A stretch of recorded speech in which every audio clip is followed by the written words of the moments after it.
이번은 15차 세 번째 시간입니다. 우리가 이제 이 모든 만사의 판단하고 또 그리고 의사결정하는 이런 일들이 이제 비일비재하죠. 현실적인 문제를 또 얘기를 해보도록 하겠습니다. 현실에 있어서 어떻게 하면 좋은 판단과 의사결정에 이르냐 하는 것은 이 어떤 추상적인 어떤 논리보다는 이 판단과 의사결정이라는 본질적인 측면에서 이해하는 것이 중요한 측면입니다.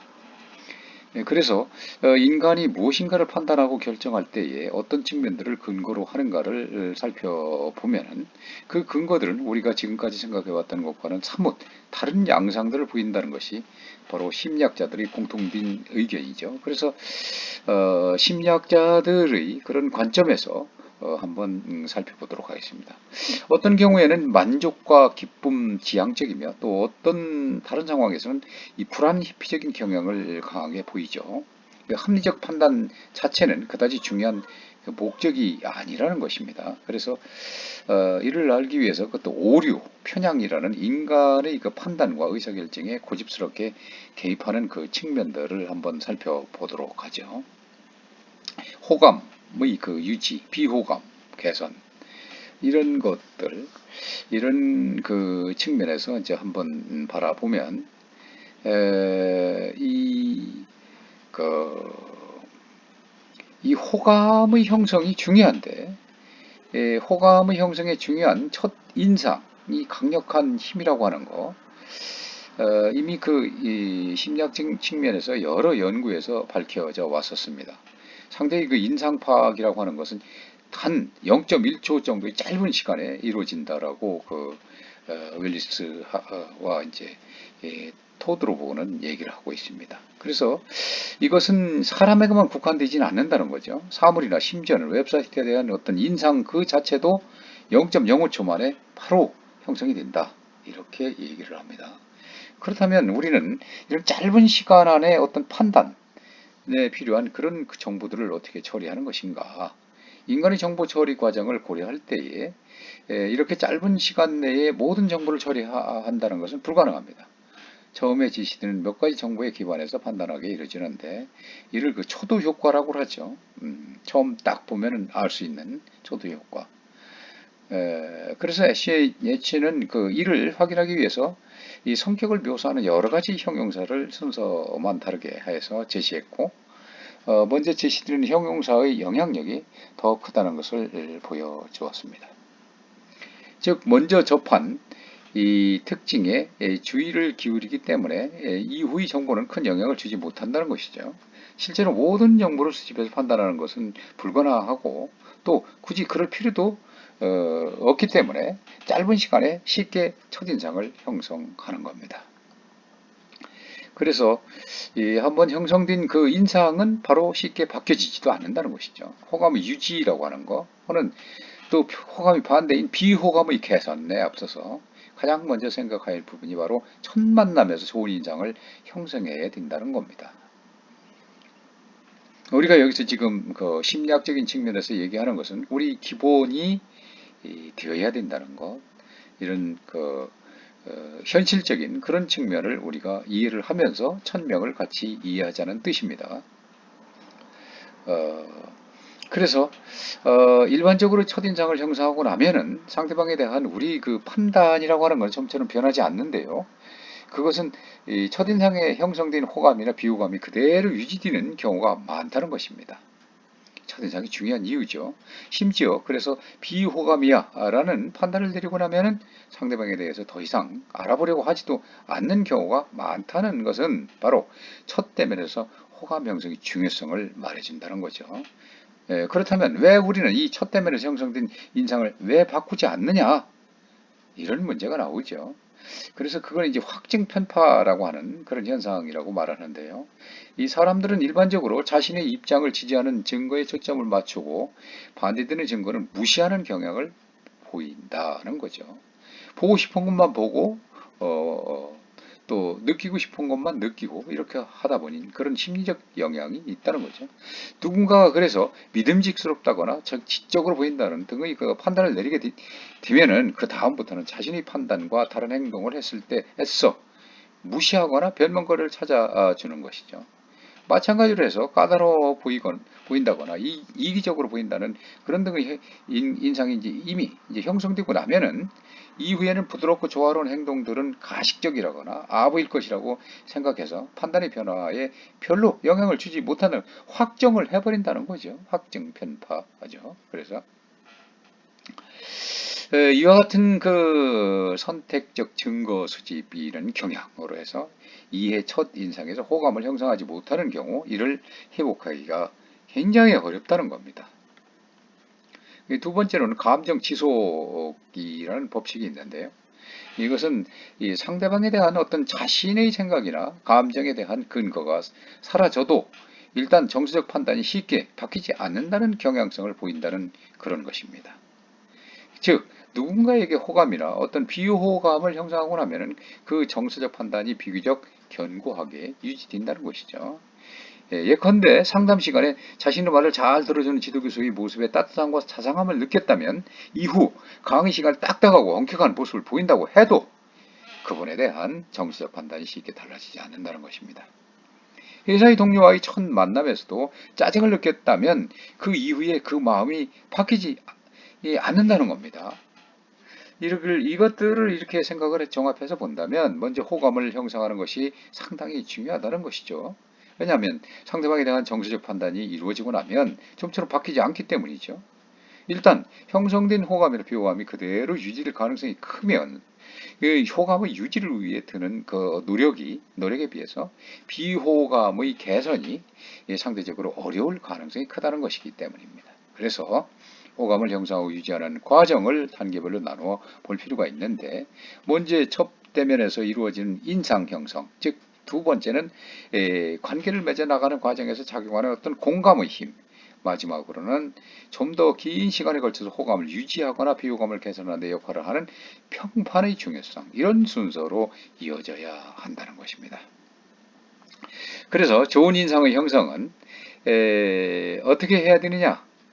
당장 뭐 여러 가지 책을 통해서 이렇게 방법을 찾을 수는 있겠죠. 그렇지만 이 많은 사람이 관심을 가지고 있는 동시에 생각만큼 그대로 마음대로 잘 이루어지지 않는 부분이 있죠. 그래서 여러 가지 다양한 방법이 있는데 앉는 자세부터 시작해서 외모 가꾸는 방법이라든지 말수와 말투, 표정 또는 향기, 이 대화법, 운동법 등등 여러 가지가 있을 수 있습니다. 고개를 끄덕거리는 사람도 있고 갸웃거리는 사람도 있을 것입니다. 실행에 옮겼을 때 성공한 경우도 있고 그렇지 않을 경우도 있죠. 물론 책만 읽고 정작 직접 해보지 않은 사람들도 있을 겁니다. 사실 모두 맞는 방법일 수도 있고 또 아닐 수도 있는데 왜 그러냐면 결국 만나는 사람이 달라지고 상황도 다르고 또한 사회와 문화적 영향도 계속 변화하기 때문이죠. 점점 글로벌화되어가는 현대사회에 있어서 어느 상황이거나 누구에게나 통하는 이 기술을 찾는다는 그것은 결코 쉽지 않은 것이기 때문입니다. 인상을 스스로 만들어가는 것임을 우리는 이미 알고 있죠. 그래서 그렇지만 몇 가지 생각해 볼 부분들이 있는 겁니다. 먼저 외모에 대해서 우리가 한번 생각해 보면 우리는 잘생기고 예쁜 미모만을 선호할 것인가? 정말 잘생겼지만 부담스럽거나 잘생기지는 않았지만 대하기가 편하다는 등의 그런 평가를 듣는 그런 얘기들을 주변에서 많이 듣죠. 아마도 모든 이가 좋아하는 외모를 가진 사람을 찾는 건 불가능할 것입니다. 오히려 누구에게나 편안한 인상을 주는 사람을 주변에서 쉽게 찾을 수는 있습니다. 그리고 이런 인상을 가진 사람들이 대부분은 웃는 인상입니다. 호감을 형성하는 방법으로 웃는 인상을 만들어야 한다는 것은 어쩌면 너무 식상하게 들릴지도 모르죠. 그렇지만 웃는 인상의 영향력은 그 누구도 무시하기 어려운 게 사실입니다. 정서 연구로 유명한 폴 에크만은 이 웃는 모습은 30m 밖에서도 알아본다는 것입니다. 웃음은 우리가 궁극적인 반응을 얻고 있다는 것을 알려주면서 그에 대해서 응답하지 않을 수 없게 만든다는 것입니다. 그래서 웃음의 중요성을 그렇게 강조했죠. 물론 시도 때도 없이 이 웃음을 터뜨리라는 것은 아니고 긍정적인 사고를 통해서 밝은 인상을 유지하라는 그런 뜻을 담고 있는 것입니다.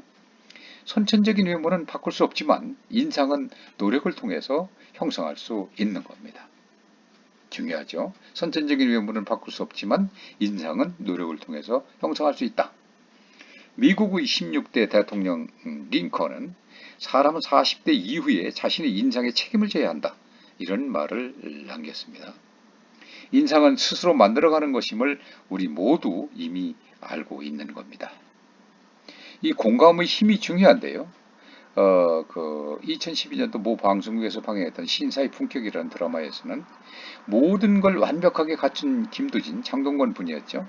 이 김도진이라는 인물이 등장을 하게 됩니다. 흔히 말하는 외모와 스펙의 경제적 여유까지 모든 걸 완벽하게 갖춘 인물이죠. 그런데 흥미로운 점은 현실에서 이런 사람을 만난다면 이라는 질문을 던졌을 때 많은 사람들이 부담스러워한다는 것이죠. 오히려 이 약간의 빈틈 정도는 보이는 사람에게 더 많은 호감을 갖게 된다는 것입니다.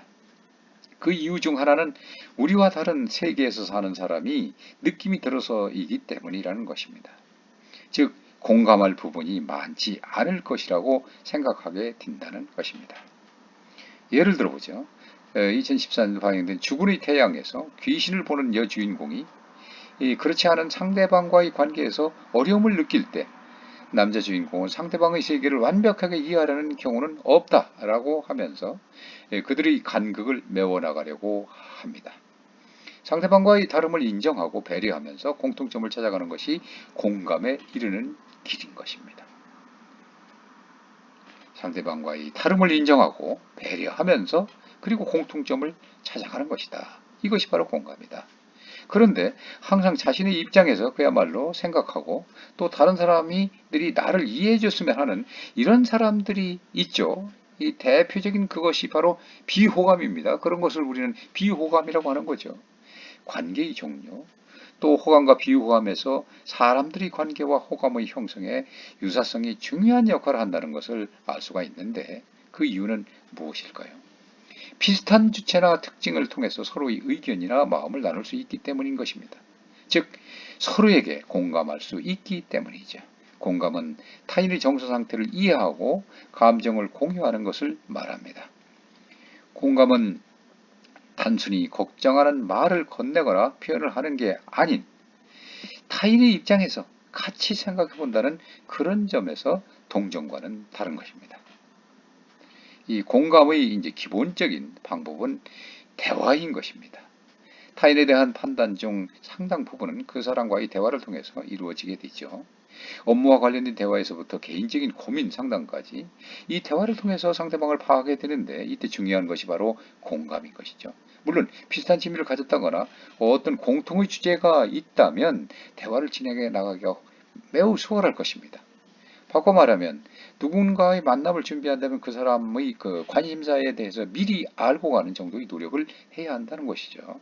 당연히 전문적인 수준의 지식이 필요하지는 않습니다. 모르는 주제에 대한 대화가 시작되는 경우도 있을 것이기 때문이죠. 새로운 것을 배울 수 있는 기회라고 생각하고 열심히 경청하는 것은 어떨까요? 그래서 이 공감의 기본적인 방법은 바로 대화인 것입니다. 대화를 나눌 때 사용하는 것 기법 중에서 그 I 메시지 그리고 또 I 스테이트먼트가 있죠. 예컨대 이 친구가 고민을 털어놓을 때 이렇게 하면 좋겠어 라는 식의 해결 방안을 제시해 주려고 하죠. 물론 친구에게 제시한 방안을 통해서 고민이 해결될 수 있을기도 합니다. 그렇지만 그 친구는 단지 해결 방안이 궁금해서가 아니라 자신의 고민을 같이 나눌 즉 공감해 줄 대상이 필요했던 것은 아닐지 모릅니다. 만약에 친구와 비슷한 경험이 있었다면 이 자신의 경험을 얘기하면서 쉽게 공감에 이를 수도 있을 겁니다. 하지만 그렇지 않은 경우가 훨씬 많죠. 그래서 이때는 I 메시지 기법을 사용할 수 있을 것입니다. 즉 내가 너의 입장이라면 혹은 내가 그런 상황에 처해 있다면과 같이 같은 그런 방식으로 상대방의 입장에서 이해해 보려고 하는 거죠. 아마도 단순히 해결책을 제시하는 것에 비해서 훨씬 더 가까움을 느끼게 될 겁니다. 만물이 움직이는 이 마법의 웃음, 얼굴, 정서 표현, 이것이 굉장히 중요하죠. 모든 사람들을 내 편으로 만드는 확실한 이 방법이 뭐냐? 바로 웃음이라는 겁니다. 키우는 강아지가 어떤 기분, 어떤 정서라든지 감정 등 여러 쓰이는 용어가 있는데 심리학에서 보통 정서라고 하죠. 그래서 이 강아지가 어떤 기분이 있는 것인가, 또 그 어떤 기분 상태인지를 알 수 있느냐고 묻는다면 아마도 대부분 사람들은 강아지 얼굴 보면 알 수 있다고 대답할 겁니다. 내는 소리나 하는 짓으로 또 알 수 있지만 아마도 가장 잘 정서 상태를 표현하는 것이 얼굴 표정이기 때문입니다. 말하자면 우리는 상대방의 사람이든 동물이든 간에 얼굴 표정으로 서로의 마음을 읽는 그런 셈인 것입니다. 우리 기분은 어떤 얼굴 표정으로 나타날까? 우리는 상대방의 얼굴 표정을 어떻게 파악할까? 웃으면 복이 온다는 옛말처럼 웃는 얼굴 표정을 하면 행복해질까? 얼굴 표정을 통한 이 정서의 표현에 있어서 관한 여러 가지 흥미로운 그런 심리학적 연구 결과가 있죠. 그래서 얼굴 표정으로 상대방의 마음을 읽는 것인데 이 정서의 표출과 전달, 즉 상대방의 마음 읽기에 얼굴 표정이 중요할 것이라는 생각을 한 것은 사실 심리학자가 처음은 아닙니다. 어떻게 보면 우리 우리가 그 진화론의 창시자를 잘 알고 있는 찰스 다윈의 정서 연구자의 효시라고 볼 수가 있는데요. 1872년 찰스 다윈은 인간과 동물의 정서 표현이라는 책에서 정서 표현이 진화론적으로 중요하다. 그리고 사람과 동물들이 특정한 방식의 얼굴 및 자세 표현을 갖고 있다. 이렇게 생각을 했죠. 그리고 뿐만 아니라 이런 표현들은 유기체들이 자신의 내적 상태에 대한 정보를 서로 소통하기 위한 수단이라고 주장을 했습니다. 즉 정서 표현을 한 동물들이 다른 동물들에게 자기가 무엇을 느끼고 있으며 그래서 어떻게 행동하겠다는 것을 표출하는 전달자나 수용자의 모두에게 편리한 방법일 수 있다는 것입니다. 예컨대 집단을 이루고 사는 어떤 늑대 무리에서 우두머리가 그야말로 이를 드러내며 환한 공격성을 표출하고 낮은 서열을 인정하는 다른 늑대가 머리를 낮춰서 두려움을 표출한다면 굳이 싸우지 않고도 평화 관계를 유지할 수가 있는 것이죠. 그래서 이 동물들이 다양한 표정을 알아보는데 이러한 그 맥락에서 우리가 생각해 볼 때 진화론적으로 가장 고등동물이라고 할 수 있는 그리고 가장 정교하게 분화된 사회 집단을 발전시킨 그런 인간에게서 정서의 표출이 가장 발달되었으리라고 하는 이 가정을 하는 것은 무리가 아닙니다. 아울러서 정서의 표출과 이를 읽어내는 능력, 이것은 인간이라는 종의 공통적인 특성일 것이라는 가정도 할 수가 있는 것이죠. 이것 역시 사실은 찰스 다윈의 그 통찰에서 나온 겁니다. 그는 보편성 가설이라는 이름으로 이러한 주장을 했는데요. 이 가설에 따르면 정서 표현이라고 하는 것은 모든 사람에게 같은 의미를 가지고 있으며 예컨대 미소 짓는 얼굴 표정은 자신의 행복한 상태를 나타내는 것이고 이 미소를 통해서 다른 사람들은 그 사람이 행복한 상태라는 것을 읽어낸다는 것입니다. 이렇게 본다면 이 정서를 표출하는 얼굴 표정은 우리가 서로 의사소통하는 말과 글 같은 또 다른 소통의 도구인 셈입니다. 물론 언어의 단어는 대상과 인위적인 관련성을 갖는 어떤 심볼이 상징이지만 얼굴 표정은 정서를 직접적으로 나타내는 일종의 사인, 신호가 되는 그런 차이가 있는 것일 뿐입니다. 우리는 보통 다른 민족의 개인들을 얼굴로 구별해내는 것이 쉽지 않지만 동양인이건 서양이건 모두 미소를 행복의 표시로 알아보고 구분할 수는 누구나가 다 할 수 있습니다. 몇 가지 연구 결과가 이런 생각을 바로 지지하는데요. 우리는 보통 다른 민족, 예컨대 인도인이나 아프리카인의 개인들을 얼굴로 구별해내는 것이 쉽지 않습니다. 처음에는 모두 그 사람이 그 사람인 것 같이 이렇게 보이기 마련이기 때문에 그 민족 사람의 다양한 얼굴을 본 경험이 적어서 그 민족 사람의 얼굴 모양이 갖는 공통성에만 눈에 들어오고 차이점을 찾아낼 수 있는 지각적 식별 능력이 발달되지 않았기 때문이죠. 그럼에도 불구하고 일반적으로 사람들은 어떤 다른 문화권 사람들의 얼굴 정서 표현만큼은 상당히 정확하게 읽어낸다는 것입니다. 동양인이건 서양이건 모두 미술을 행복의 표시로, 찌푸린 얼굴을 슬픔의 표시로 알아보고 구분할 수 있는 것이죠. 특히 외부 세계와의 접촉이 거의 없이 이 생활하는 이 파푸아 뉴기니의 원주민들도 미국인들의 정서 표현을 그야말로 미국인들과 거의 똑같은 정도 정확하게 알아볼 수 있다는 겁니다. 얼굴 표정으로 상대방의 정서를 읽어내는 능력, 그것이 문화적인 그런 학습 결과가 아닌 진화론적인 결정된 타고난 그러기에 보편적인 능력이라는 것을 시사하고 있는 셈이죠. 태어날 때부터 시력을 상실한 장님들이나 얼굴 표정 등을 본 경험이 없는 이런 적은 신생아들도 우리와 같은 얼굴 정서 표정을 짓는다는 것을 보면은 보편적인 정서 표정이 그 위력을 우리는 실감할 수 있는 겁니다. 행복해서 웃는 것이냐 아니면 웃어서 행복하는 것이냐 이러한 문제. 우리 모든 정서가 얼굴 표정으로 드러날까?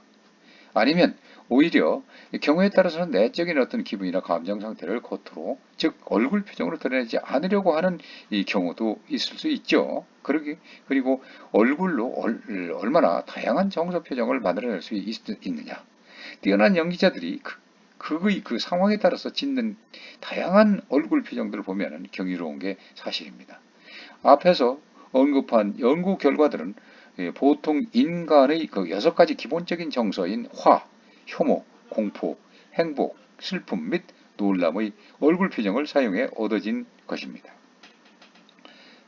물론 수치심이나 당황스러움과 같은 다른 정서도 같은 결과를 얻을 수 있을 가능성은 있습니다. 우리 얼굴에는 43개의 근육들이 있어서 10,000개 이상의 독특한 형태를 만들어낼 수 있고, 그러기에 놀라울 정도로 미묘하고 구체적으로 우리 정서 상태에 관한 정보를 전달할 수 있게 해준다고 합니다. 심리학자인 에크만, 그는 인간 얼굴이 보여줄 수 있는 근육 운동을 목록화하는 연구를 하고 있다고 합니다. 그리고 이를 우리 정서 상태와 관련시키려고 노력하고 있는데, 예컨대 우리가 앞에서 예를 들었던 행복한 정서 경험을 나타내는 그러한 얼굴 표정인 미소의 경우에 양쪽 입술 끝을 위로 당기는 근육과 눈의 바깥쪽 끝 부분을 주름지게 하는 이 근육의 운동으로 나타난다는 것입니다. 얼굴 표정으로 다른 사람들의 다양한 정서 상태를 읽을 수 있고, 얼굴 표정으로 연기해야 하는 연기자들에게 지침을 줄 수도 있는 것이기에 앞으로 연구 결과는 기대가 됩니다. 한 가지 떠오르는 의문은 연기자들의 정서적인 얼굴 표정에 관한 것입니다. 연기자들은 매번 우선 정서 상태를 만들고 이를 자연스럽게 얼굴 표정으로 드러내는 것이냐, 아니면 이 특정한 정서를 나타내는 얼굴 표정을 의도적으로 만들어 연기하는 것이냐. 특히 후자라면 얼굴 표출에 상응하는 정서 경험이 일어나게 되느냐, 아니면 그렇지 않은 상태에서 얼굴로만 연기를 하는 것일까. 연기를 해본 경험이 없는 사람으로서는 알 수 없는 일이지만, 어떻게 시작을 했든 간에 생생한 연기를 하기 위해서는 연기자가 실제의 정서 경험을 하고 있어야 될 것처럼 우리는 생각할 수 있습니다. 여기서 이 제기할 수 있는 흥미로운 생각이 얼굴 표정이 거기에서 상응하는 정서 경험을 만들어내야 한다는 안면 피드백 가설, 바로 그것입니다. 즉 정서적 얼굴 표출이 그것이 나타내는 정서 경험을 유발할 수 있다는 것입니다. 예컨대 연필을 입술에 물고 있도록 요구받을 때에 비해서 연필을 이로 물고 있도록 요구받아서 미소의 특징인 입꼬리가 올라가도록 했을 때 더 행복하다고 느낀다는 그런 연구 결과가 있습니다. 미소의 특징인 입꼬리가 올라가도록 했을 때 더 행복하다고 느낀다는 바로 연구 결과가 바로 중요한 그런 연구 결과죠. 그러면 왜 이런 결과가 나오는 걸까?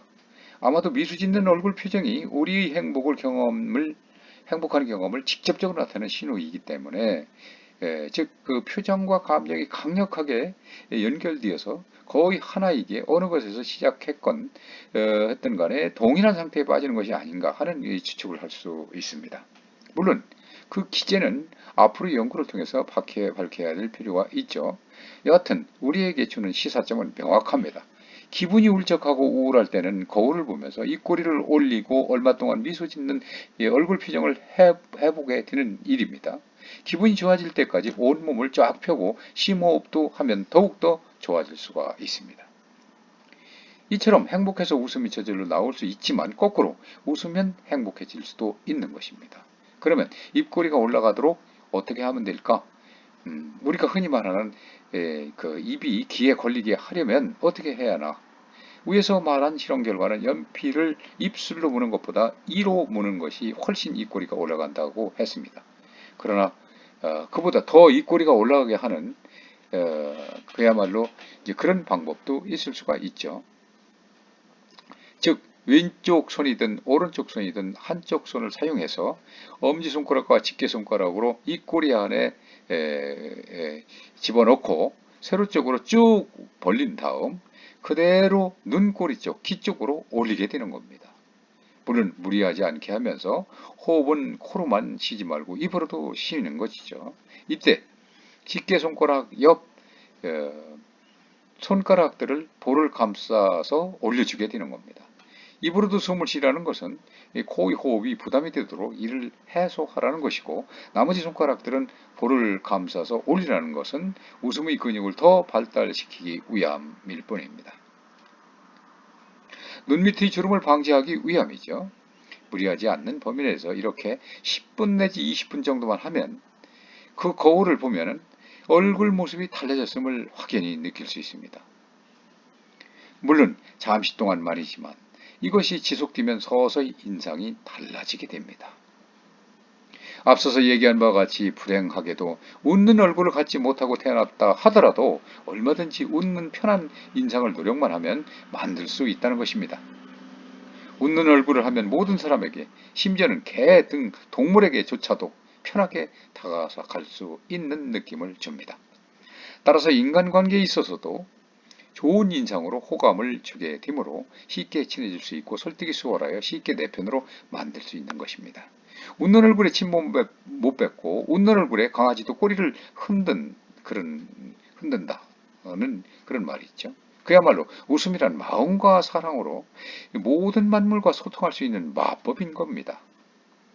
따라서 따뜻하고 편안한 웃음은 나 자신을 좋은 첫인상과 호감 있는 사람으로 만들어 원만한 그런 인간관계를 유지함으로써 상대방을 쉽게 설득하여 내 편으로 만들어 쉽게 지갑을 열게 하고 또 내 물건을 사도록 함으로 해서 성공의 지름길을 안내하고 또 행복으로 가는 운명을 비춰주는 촛불이 되는 것입니다. 명심하십시다. 웃으면 성공한다. 무엇이든 긍정적으로 된다. 또 웃으면 행복해진다. 결과가 행복이 되어서 돌아온다. 그리고 웃으면 내 운명이 바뀐다. 시간 나는 대로 입꼬리를 귀에 거는 훈련을 하자. 내 얼굴을 바꿔보자. 무리하지는 말고. 내 인상은 바뀌게 된다. 이번 시간은 여기서 마치도록 하겠습니다. 여러분 수고했습니다.